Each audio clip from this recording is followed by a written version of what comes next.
Bonjour, beauté, bienvenue au matinal de Sylvie. Alors, aujourd'hui, j'aimerais te partager 6 habitudes qu'adoptent les personnes qui réussissent, les personnes qui ont du succès.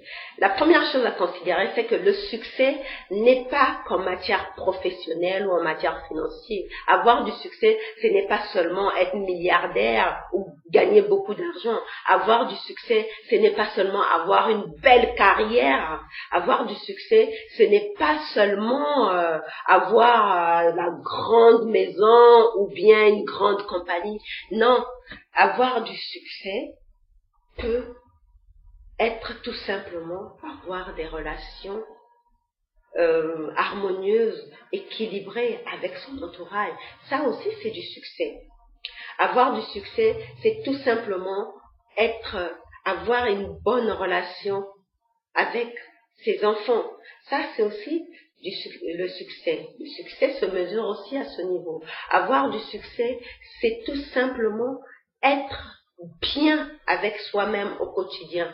Se sentir à la fin de la journée, se sentir bien.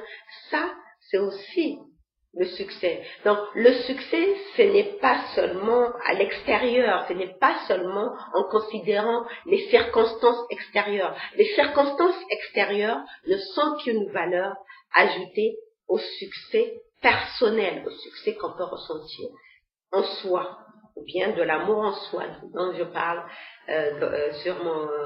sur ma page, sur mes vidéos.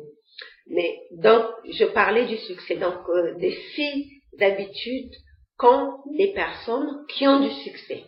Donc, la première habitude qu'adoptent les personnes qui ont du succès, c'est qu'elles ont une vision claire de ce qu'elles veulent. Elles ne tergiversent pas, elles ne se perdent pas dans les méandres de l'indécision. Je veux me marier avec telle personne. Elle se marie avec telle personne. Elles n'hésitent pas, elles se disent pas, je vais voir Pauline, Jacqueline, Georgette pour voir si elles le sont mieux que Sylvie avec qui je veux me marier. Non, les personnes qui ont du succès ont une vision claire de ce qu'elles veulent. La deuxième chose, les personnes qui ont du succès sont responsables à 100% des actes qu'ils posent. Être responsable à 100% des actes qu'on pose ne veut pas dire se sentir coupable parce que on a posé tel acte qui a créé telle difficulté. Non, c'est tout simplement reconnaître que voilà ce que j'ai fait et voilà les résultats que ça produit. Mais en rien, on doit porter la culpabilité. Par exemple,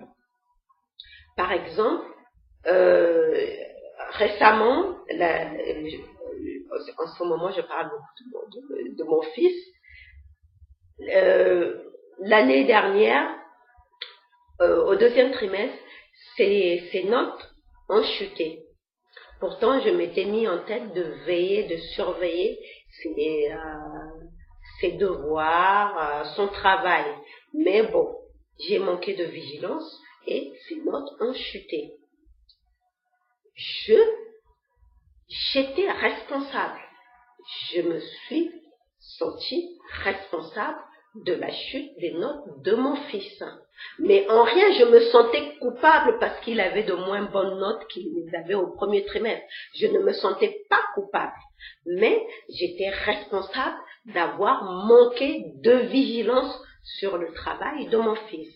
Donc, il faut bien faire la différence entre être responsable des actes qu'on pose ou des actes qu'on ne pose pas, mais être responsable des situations qui surviennent dans notre environnement ou dans notre vie et être coupable. Bon, ça, ce sera l'objet certainement d'une autre vidéo, mais je voulais quand même que ce soit très clair dans ton esprit que quand je dis les gens qui ont du succès sont responsables à 100% des actes qu'ils posent, ça n'a rien à voir avec la culpabilité. Donc, ça, c'est la deuxième chose. La troisième chose, c'est que les gens qui ont du succès transforment en expérience de vie leurs échecs. Ils ne se sentent pas victimes. Ils se sentent pas victimes des circonstances. Ils transforment juste, tout simplement, leurs échecs en expérience de vie. Quatrième chose, les gens qui réussissent lisent beaucoup. Les Anglais disent leaders are readers, c'est-à-dire les dirigeants ou les leaders, puisqu'on utilise le terme leader en français aussi, les leaders sont des lecteurs, ce sont des grands lecteurs. Et j'ai entendu dire quelque part que des grands dirigeants, parmi les grands dirigeants, il y en avait qui lisaient au moins 60 livres par année. Pardon, 60 livres par année. Donc, les gens qui réussissent lisent beaucoup. Cinquième chose, les gens qui réussissent prennent soin de leur santé. J'ai déjà fait une vidéo là-dessus sur le fait de prendre soin de soi, donc en faisant de l'activité, en mangeant sainement.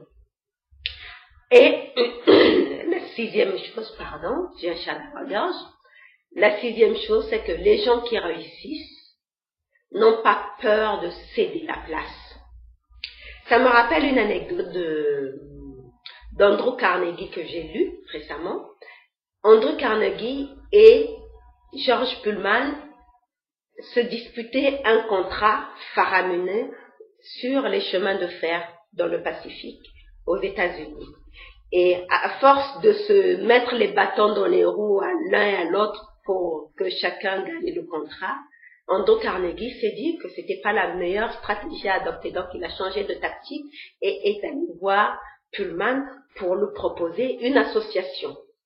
Et Pullman lui a demandé, mais comment on va appeler cette compagnie qu'on va créer ensemble? On va quand même pas l'appeler Carnegie et Pullman.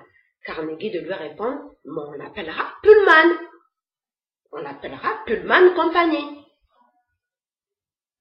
Andrew Carnegie, qui était le géant de l'acier, n'avait pas peur de céder la place, d'être dans l'ombre. Lui, tout ce qu'il voulait, c'est gagner la sympathie d'un homme qu'il respectait, qui était George Pullman, et surtout de faire une bonne affaire avec justement cet homme d'affaires qu'il respectait. Et voilà, ils sont devenus de grands amis.